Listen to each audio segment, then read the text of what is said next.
Hi, I'm Tim, he's Brian. Welcome to Watchbox and thanks for logging on. We are the team with the theme, and today on From the Vault, rotating bezels. Brian, let's do a quick wrist check. Today I am wearing a 5065. So this is an old school Aquanaut coming in at a 38mm size, which has long been discontinued. That original waffle-esque dial, you have there the original strap, no long, it wasn't integrated to the case at the time. And these straps in the different colors are now utilized on the, actually discontinued Luce series. So what fascinated me about the watch was I'm a big fan of the 38mm size, happens to fit my wrist really well. It had that vintage overall look and feel. And lastly, I'd like the ability to be able to switch up the strap colors. All right, and launching into today's theme, we'll do a quick wrist check on my part, but you guys know me well, I'm always on this channel. Rotating bezel, bidirectional, the Sinn EZM 1.1, a tribute to the original 1997 EZM1 designed for the German Federal Customs Enforcement Service. This is a 43, the original was a 40, the original was titanium, this is steel, but this one's tegmented. It has Sinn's own modification of the Valjoux 7750 and all of their fun subsidiary technologies. The timepiece is basically a tank and indestructible, but its rotating bezel is a great segue to another rotating bezel Sinn we've got on the table today. Brian, tell me a little bit about this as I hand model the 155. So this is the Sinn 155. It was a limited edition produced in conjunction with Revolution. It features a almost ghost bezel, so not quite black, but also not quite gray. You've got very much an aviator style rotating bezel here, so almost completely silent, which to me was one of the reasons why I picked the watch. Other characteristics that I really think won on this watch in particular is the Fotina numerals and the Fotina syringe hands. I'm a sucker for syringe hands, so just about any watch that features them I'm probably going to like. Overall, I think this was an exceptionally well executed watch, and if you look there at the 6 o'clock, if you can get it at the right angle, you'll see a black star, which is also one of the reasons why this watch has a nickname, which I'll let you reveal. It is, in fact, the Dark Star. If you're familiar with Revolution magazine, major watch magazine out of Asia, they are generally the magazine of the Red Star. Here it has been ghosted in black gloss lacquer at the base of the dial, hence Wei Koh's nickname for this watch, the Dark Star. There's a lot to love here. Going back to the original Heuer-Leonides Bundeswehr and its Valjoux 222 movement, this watch recalls the German military aviation watches that launched in the 60s and that went up serving through the 1980s. Initially built by Heuer-Leonides, eventually serviced and largely retrofitted with parts from Sinn. So Helmut Sinn had the service contract on the 1550s, the Bundeswehr watches. However, over time, with the replacement of case and dial components, reconditioning and servicing, the watches became more Sinn than Heuer, with the result that this became part of the Sinn corporate legacy. And in the past, we've seen 155 reissues for the Japanese market in 200 pieces, for the dealer manufactum in 272 pieces, and we've seen the 158, but this in 150 pieces is the scarcest of the official Sinn 155 or 158 reeditions. You can see that it has the same kind of media blasted case finish as my EZM 1.1, so this is very distinctive of Sinn, and it's a lovely understated, muted military look. The timepiece, 43mm with an SW510 with a twin register modification, and like Brian mentioned, there is that ghosted bezel. It's not quite black, it's somewhere between gray and chocolate. The watch looks beautiful on the wrist, and it is true to history as the dimensions are quite faithful and the crystal itself is plexiglass. So this is a great way to get into Sinn watches or to get into the extended history of Heuer-Leonides if you want to see where the brand ultimately went. This watch has one lug, or I should say perhaps 1 foot in each era. And a little hard to see on the video, but the case and buckle both have a gunmetal finish. That's correct, and you can even see there is the Revo logo on the reverse side, the only place that is overtly Revolution branded. The timepiece is remarkably slim for what it is, and as you can see, the dial is outstandingly detailed with white on black printing, a matte dial base, that handsome ecru simulated patina, which I actually like in this application because it's just so handsome, and as Brian mentioned, those gorgeous white lacquered syringe style hands. This is a real fun piece. wears well too. You can see from a broader perspective on my wrist, it doesn't overpower. Even though it's a 43, I think even down to a 14 centimeter circumference wrist, you can wear this one pretty well. And Sinn has a good way of doing that with watches, keeping the lugs relatively spare and the watch is wearable. Okay, but the next watch that's coming up is a giant, and I'm going to preempt and choose the Chronoworks, and you're going to tell me a little bit about it. So, produced in 2016, this was one of the last projects to come out of the Schneider Breitling era. So it is a SuperOcean Heritage chronograph. You've got ceramic case, ceramic bezel, ceramic deployant buckle, which is really cool. You've got a DLC-coated spring arm there, but again, that's a given that they would have to produce the spring arm in the DLC-coated titanium. What's so special about this watch, though, is what's under the hood. So this is truly a quote-unquote AMG style watch. Breitling took the B01 movement, they took it down to they broke the entire movement down, and they reconstructed the movement, 5 new patents. They produced the movement and the rotor in ceramic. It's more efficient, there's less friction, it's a longer power reserve.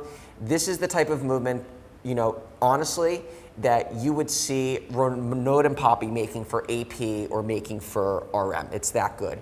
And I think that what's so interesting about the watch is that when you look at it from an outward appearance and you just see it on the wrist, you see a prototypical ceramic SuperOcean chrono. And it's really when you delve into what the watch is and get underneath the hood that you really can find out how special this watch is. And it was a 100-piece limited edition.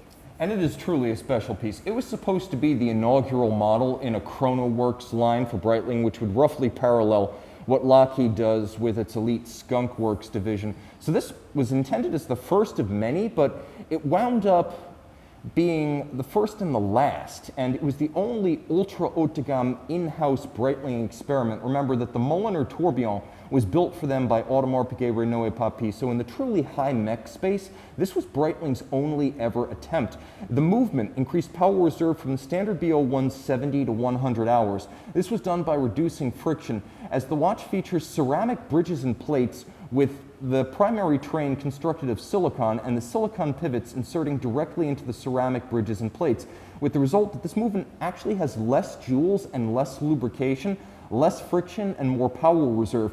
There's also a remarkable sprung tooth interlock system built into the chronograph train, and this sprung tooth system, whereby the teeth of the meshing wheels actually have a little bit of give, further reduces play in the mechanism. Finally, there's an exotic balance that was created expressly and exclusively for this movement, because no other Breitling watch ever had this movement.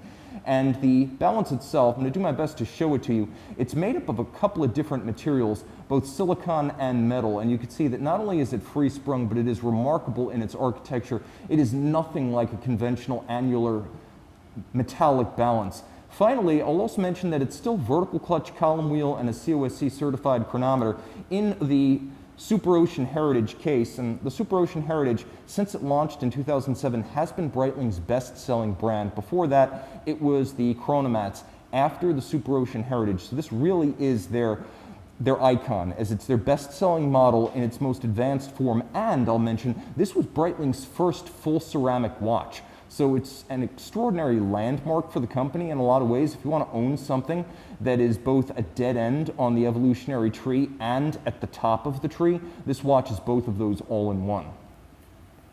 Real cool piece. I would compare it favorably to the likes of Jaeger-LeCoultre's Extreme Lab 2 in terms of technical refinement. And the fact that this was originally a $40,000 watch speaks to what went into it. It's deeply impressive.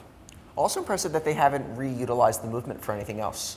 Yeah, I mean, I'll be honest, a big part of the price of that watch is that caliber, as anyone can get a ceramic case. There are ceramic case Breitlings today. They don't cost anywhere near that. It's on a rubber strap, so there's no precious metal content or bracelet. You look at the $40,000 price and you've got to think somewhere between 50 to 60, maybe even 70% of that was the movement. So how much are people willing to pay for a Breitling chronograph? That's pushing the upper limit. I also think, though, that watch was so ambitious, we'll look back on it as a collectible in the future, because there's been nothing like it since. And if you look back on some cars that are initially just too ambitious for their brand, like the Acura NSX in the early 1990s, no one wanted to pay that much money for a Honda until the door had shut, the car was rare and suddenly respected. And I think that's really an Acura NSX. It punches so far above the reputation of the brand, the price point is so high, it won't be respected fully until long after it's gone. No, I agree with that. Now let's talk about a more accessible Breitling, and maybe one that hits a little bit closer to home, as the Breitling Navitimer really is the Moonwatch, the Submariner, the Nautilus, the Calatrava, the Reverso of the Breitling brand. If you think about the classic watches from the great brands, each brand has its iconic piece, and the Navitimer is that for Breitling. But a little bit like the Jaeger LeCoultre Reverso, a model for which there really is no definitive version, so you pick your favorite, and this is the Navitimer Swiss Air. It's technically the Navitimer B01 Chronograph 43 Swiss Air edition. From 2019, this is one of the airline series from the Breitling capsule collection, each one a historic watch in its way. The capsule collection is all about special series limited editions, and this watch pays tribute to the eyes in the skies over Geneva. Swiss Air, you've got the red, you've got the white, you've got the black, a lovely tritone that probably makes this one the most enduringly beautiful, as the red, black, and silver has long been a sporting cue on chronographs dating back to the 50s and 60s. Now you have the circular slide rule logarithmic scale calculator, and I'll show you how to use that in just a moment. But you also have this incredible Stabe manufactured mesh bracelet. There's a company called Stabe in Germany that just makes mesh bracelets, and they make these things as big sheets. They then cut them to size and polish and finish the jagged edges from the cut, creating the mesh bracelets that you see, for example, on Breitling and Omega watches. With the straight bar, it has a very 60s lug look, and the Navitimer has always sort of kept its original case profile as thin in profile with minimally beveled and squared off lugs. It really looks like a vintage watch. When you throw it on the wrist, this is a 43 that wears easily. I don't take to most 43s. My EZM has short lugs, this has short lugs, and you can see part of Georges Kern's mission at Breitling has been to make the big watches more wearable, and that's certainly the case with the shorter lugs on this 43 millimeter. It looks great, it feels great on this Air Classic bracelet. If you're going to buy a Breitling bracelet, the mesh is the one to get, both for the look and for the feel. Now finally, if you turn things around, you can see this one has a Swiss Air dedication on the reverse side. It also has the B01 movement we mentioned earlier. It doesn't have the Chronoworks version. This is a 3-day power reserve, vertical clutch, column wheel, COSC chronometer, but it is made by Breitling in-house. It is their own caliber, and these watches are exceptionally accurate and exceptionally durable. Now I guess I can talk a little bit about the calculator. It's tough to do this upside down, but I am going to try to demonstrate for you how this thing works. So let's say you want to calculate 70 divided by 2. It works pretty intuitively when you are dividing. What you do is you take 70 on the bezel, you can see it right here, and like a fraction, you put the number to be divided over a denominator. What you then do is you go to the index, and the index is 10 on the inner scale. So you can see just above 10, 35. So you've got to remember your units here. It's not 3.5, it's not 350, but that's how you divide.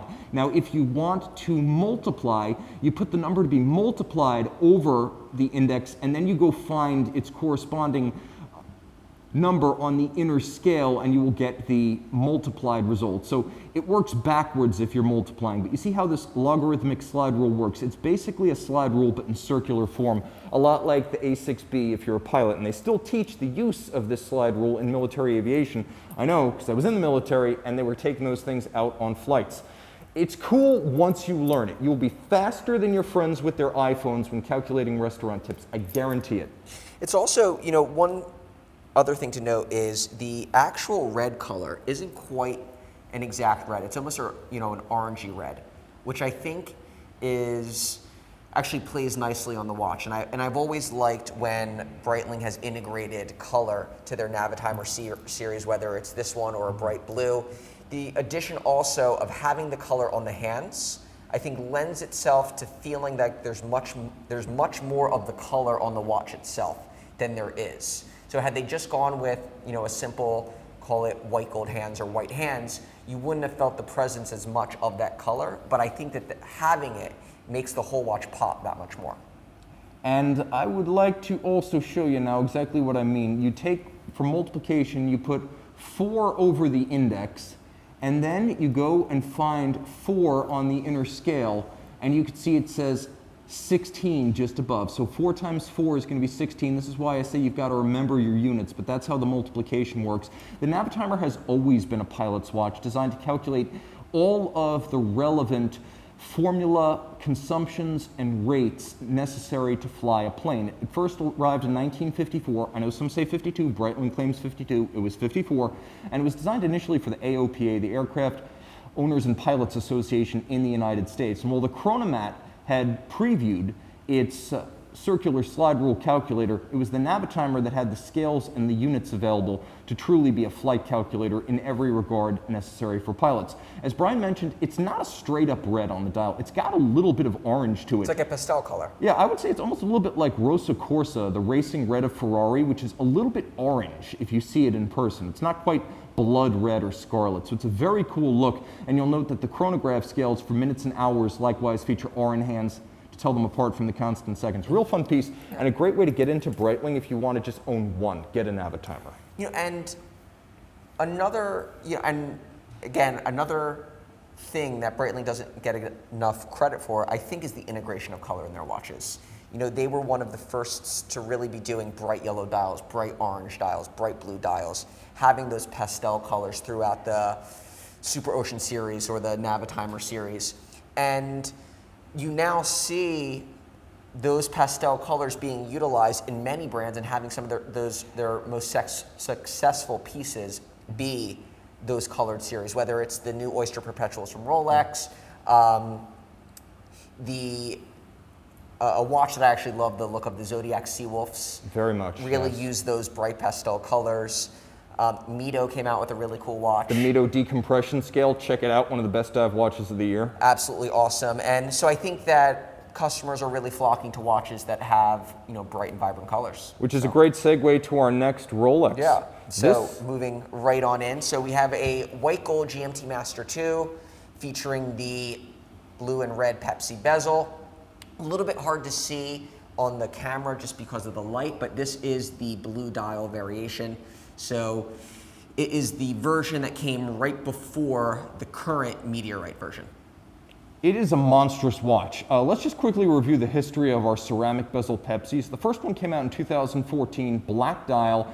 It was white gold and very expensive. It was the watch everyone wanted, but not necessarily the way they wanted it.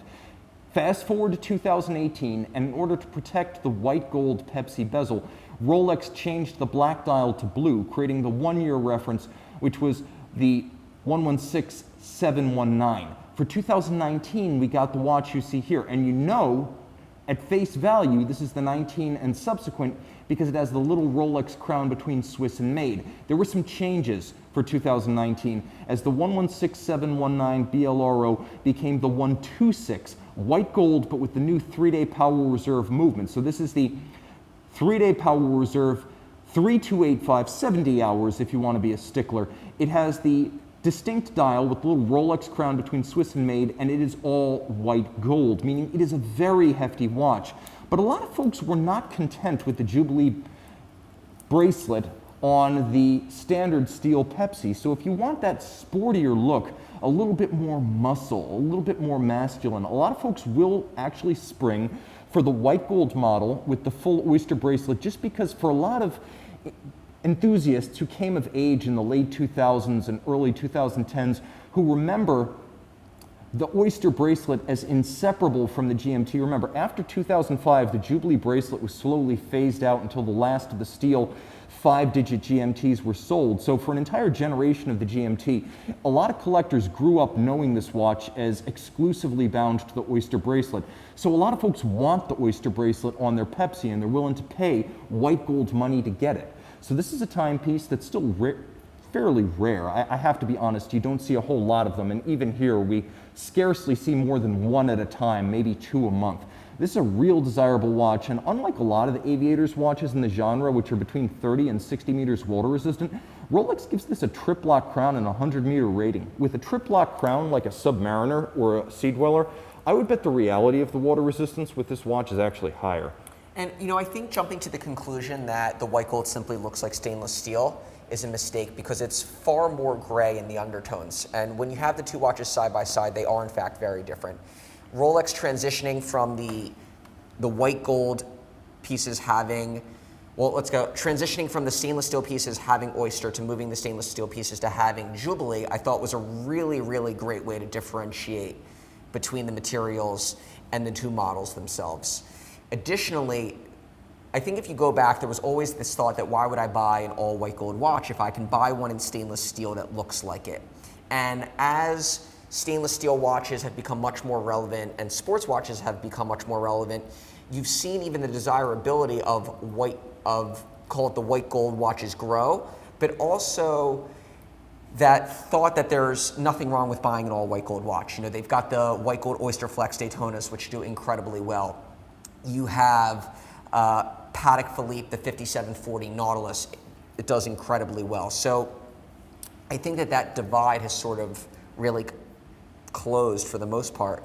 And overall now there's more of a focus on what the model is, that it's a differentiated dial, and white gold in general for Rolex is just doing much, much better. I would say this, the only lag that you really see in precious metal Rolex sports watches is there's a little bit of reticence in the Daytona world to adopt two-tone and solid gold full bracelet, but the gold strap or gold Oyster Flex Daytonas sell, the gold GMTs, the gold subs they sell, really it's just that pocket of weakness in the full bracelet two-tone and gold Daytona world.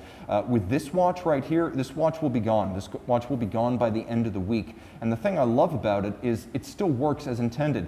2, potentially 3 time zones, 100 meters water resistant, 3-day power reserve, ceramic bezel, blue dial, and gray gold. The gray gold thing needs to be emphasized. If you've ever heard about rhodium plating white gold, that's not a thing with Rolex white gold. They have their own foundry, they make their own dials, clasps, bracelets, cases, and movements, and they smelt their own gold. It's an alloy that's 18 karat white and white all the way through. As Brian mentioned, it is a little bit warmer in appearance than steel, titanium, or platinum, but that makes it beautiful and a little bit more approachable with the color and the warmth of gray gold. So if you've ever worried about having to rhodium plate a white gold watch, that's not a thing with modern Rolex. And it's also a very different wearing experience. The watch itself, it feels a lot more solid, there's a lot more heft to it, and if you're looking for a daily watch, but you don't want, call it a yellow gold or a rose gold watch that's gonna, you know, draw a lot more eyes, the watch itself is still incredibly understated, but it fits and feels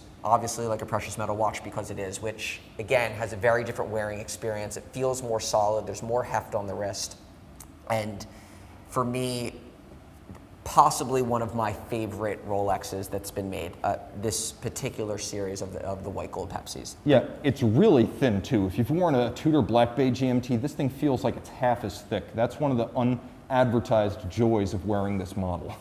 So I think you're going to be ending us off with a bang, is that right? Oh yeah, we are going off with a bang and fireworks, because today we have only the second example we've ever possessed of the Bethune DB28GS Grand Bleu dive watch.